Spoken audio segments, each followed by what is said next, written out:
কৰিমগঞ্জ জেলাৰ কংগ্ৰেস দলেৰ প্ৰতি আকৃষ্ট হয়ে নীতি আদৰ্শৰ প্ৰতি কৰিমগঞ্জ জেলা কেইবাজনো জ্যেষ্ঠ গণ পৰিষদৰ নেতৃবৃন্দই আজি কংগ্ৰেস দলত জয়েন কৰিব। তেখেতসকল আমাৰ মাজত আহি উপস্থিত হৈছেহি। মই তেখেতসকলৰ নাম কৈ দিছোঁ। হিলাল আহমেদ খান, প্ৰাক্তন সভাপতি গণ পৰিষদ আৰু প্ৰাক্তন জিলা সভাপতি জিলা কংগ্ৰেছৰ ZPC মেম্বাৰো আছিলে। তেখেতে জয়েন কৰিব। জিলা এজিপিৰ প্ৰাক্তন সভাপতি তেখেত জয়েন কৰিছে। Next Golam Kuddus Chowdhury, vice president আছিলে গণ পৰিষদৰ কৰিমগঞ্জ ডিষ্ট্ৰিক্টৰ আৰু এক ZPC মেম্বাৰো আছিলে। তেখেতে আজি আহি জয়েন কৰিছে। নেক্সট আছে ৰিজু আহমেদ তালুকদাৰ, তেখেতে গণ পৰিষদৰ সাউথ কৰিমগঞ্জ বিধানসভা সমষ্টিৰ সভাপতি আছিলে।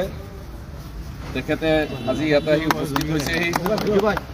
নেক্সট আছে ফাইজুৰ ৰহমান তালুকদাৰ, তেখেত অৰ্গেনাইজিং ছেক্ৰেটাৰী আছিলে কৰিমগঞ্জ জিলাৰ গণ পৰিষদৰ। নেক্সট আহিছে মুক্তাৰ আহমেদ, এক্স প্ৰেচিডেণ্ট আছিলে, তেখেতে ছেক্ৰেটাৰীও আছিলে ডিষ্ট্ৰিক্ট কংগ্ৰেছ কমিটিৰ গণ পৰিষদৰ। মহিউদ্দিন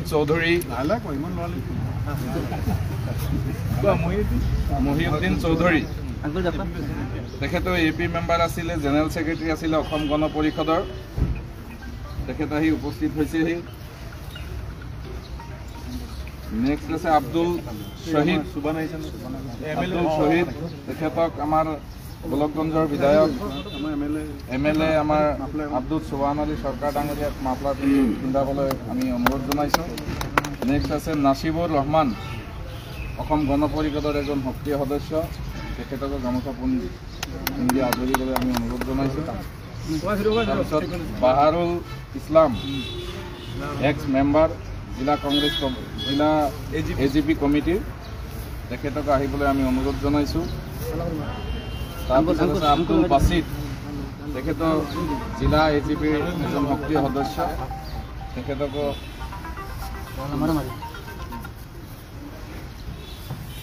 এইকেইজনে আছিলে।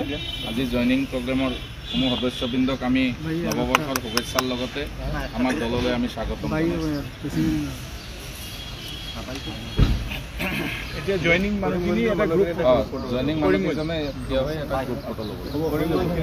আপুনি